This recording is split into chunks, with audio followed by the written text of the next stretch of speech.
வட்டியோடு சம்பந்தப்பட்ட வியாபாரம் செய்பவர்கள் ஒவ்வொரு ஹுத்பாவிலும் சொல்லி இருக்கிறோம் சகோதரர்களே, இது ரமலான் கடைசி சந்தர்ப்பம். அன்புக்குரியவர்களே, அல்லாஹ்வுக்காக கெஞ்சி கேட்கிறோம், மீண்டு விடுங்கள். நீங்கள் வட்டியோடு இருந்து, லீசிங்கோடு இருந்து, பினான்ஸோடு இருந்து, ஓடியோடு இருந்து, லோனோடு இருந்து ஈடு வைத்து வருகிற வருமானத்தை பற்றி மாதா மாதம் வட்டி செலுத்திக் கொண்டு நீங்கள் இந்த வருடம் முழுக்க நோன்பு நோற்றாலும் உங்களுடைய ஆத்மாவின் முழு கண்ணீரையும் இரவு முழுக்க அல்லாஹ்வுடைய சன்னிதானத்தில் கொட்டி தீர்த்தாலும் எந்த பயனையும் நீங்கள் அடைந்து கொள்ள மாட்டீர்கள். உறவுகளே, எந்த பயனையும் நீங்கள் அடைந்து கொள்ள மாட்டீர்கள். அல்லாஹ்வுக்கு எதிரான போராட்டம் அது, அல்லாஹ்வுக்கு எதிரான போராட்டம் அது.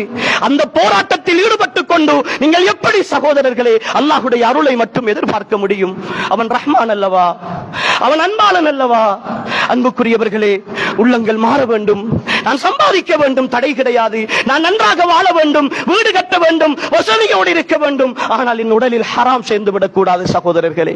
ஒரு ரூபாயும் ஹராம் சேர்ந்து விடக்கூடாது.